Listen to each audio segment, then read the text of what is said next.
تھرا دے یزید کے سب لشکر و سپاہ،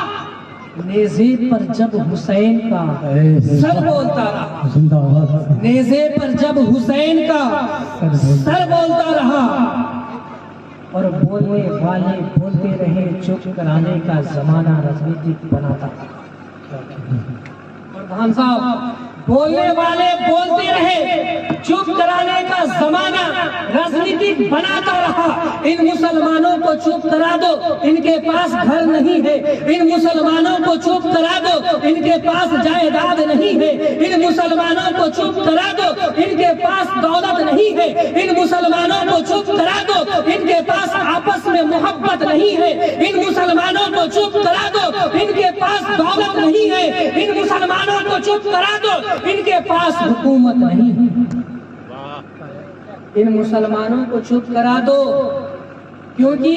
ان کے پاس حکومت نہیں ہے۔ بٹ سید غلام سرور عرض کرتا ہے کہ تم سارے زمانے کو چپ کرا سکتے ہو، مگر یاد رکھنا نبی کے دیوانے کو کبھی چپ نہیں کرا سکتے، نبی کے دیوانے کو کبھی چپ نہیں کرا سکتے۔ تو پردھان صاحب، بولنے والے جو ہے نا بولتے رہے اور چپ کرانے کا زمانہ کوشش کرتا رہا، اور یہ چپ کرانے کی راجنیتک کوئی آج کی نئی راجنیتک نہیں ہے، یہ بہت پرانی راجنیتک ہے۔ یہ مسلمانوں کو چپ کرانے کی راجنیتک، اللہ والوں کو چپ کرانے کی راجنیتک، مسجد کے اماموں کو چپ کرانے کی راجنیتک، علماء کرام کو چپ کرانے کی راجنیتک، اہل سنت والجماعت کے علماء کو چپ کرانے کی راجنیتک، یہ کوئی نئی راجنیتک نہیں ہے، یہ بہت پرانی راجنیتک ہے۔ دنیا میں سب سے پہلے جب آدم علیہ السلام تشریف لائے نا تو حضرت آدم علیہ السلام کو چپ کرانے کے لیے ابلیس آیا اور کہا، اے آدم چپ ہو جا، اے آدم آ تو گیا ہے پر چپ ہو جا، بولنا مت، خاموش رہنا۔ آدم علیہ السلام عرض کرتے ہیں کہ اللہ نے مجھے صفی اللہ بنا کر کے بھیجا ہے، بولنے کے لیے میں چپ کیسے لگا سکتا، میں بولتا رہوں گا۔ جب حضرت ابراہیم علیہ السلام دنیا میں تشریف لائے نا تو ابراہیم علیہ السلام کو چپ کرانے کے لیے نمرود نے پوری کوشش کیا، کہا کہ اے ابراہیم آ تو گئے ہو مگر خاموش رہنا، بولنا مت ورنہ میں تجھے آگ میں ڈال دوں گا، جل جاؤ گے۔ ابراہیم علیہ السلام عرض کرتے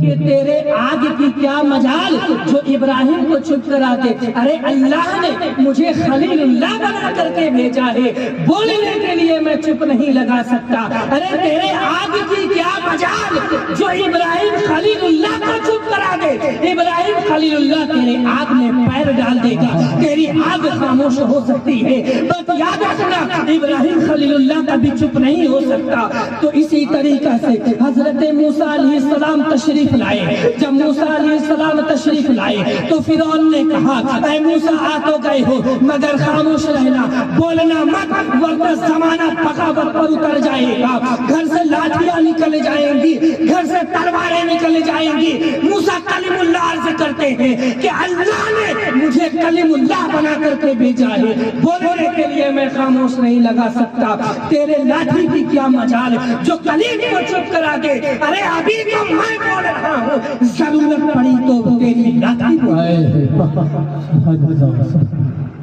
تو کم و بیش 1,24,000 نبی دنیا میں تشریف لائے، تو جتنے نبی تشریف لائے نا سب کے سب آئے، بولے بول چلے گئے، سب کے سب آئے، بولے اور بول کر چلے گئے۔ تب ہم غریبوں کے نبی، تب ہم یتیموں کے نبی، تب ہم بے سہاروں کے نبی، تب ہم مسکینوں کے نبی، تب ہم غریبوں کے نبی، تب ہم بے سہاروں کے نبی تشریف لائے۔ احمد مجتبیٰ محمد مصطفیٰ صلی اللہ تعالی علیہ وسلم مکہ کی سرزمین پہ تشریف لائے، تو جب نبی تشریف لائے نا تو سارا زمانہ بول رہا تھا نبی چپ تھے، جب نبی تشریف لائے نا تو پورا مکہ بول رہا تھا نبی چپ تھے، جب نبی تشریف لائے نا تو پورا عرب بول رہا تھا نبی چپ تھے۔ اے بولنے والے بولو نا محمد جا رہے ہیں، بولو نا، اے بولنے والے بولو نا محمد کا بچپنا دیکھو، بولو نا، اے بولنے والے بولو نا محمد کا خوبصورتی دیکھو بولو نا، اے بولنے والے بولو نا محمد کو پتھر بھی سلام بھیج رہا ہے بولو نا، اے بولنے والے بولو نا محمد کا بچپنا دیکھو بولو نا، تو کوئی کیا بولتا؟ بولنے والے بولو نا محمد اپنی انگلیوں سے چاند کو گھما رہے ہیں بولو نا، تو کوئی کیا بولتا؟ بولا تو بریلی کی سرزمین پر ٹوٹی چٹائی پر بیٹھ کر امام احمد رضا نے قلم اٹھایا ہے اور لکھ دیا ہے کہ چاند چھپ جاتا جدھر انگلی اٹھاتے ہی مہد میں کیا ہی چلتا تھا اسارو پر کھلونا نور کا۔ نعرہ تکبیر، نعرہ رسالت، مسلک اعلیٰ حضرت حضرت سید غلام سرور صاحب قبلہ، اصلاح معاشرہ، نعرہ تکبیر،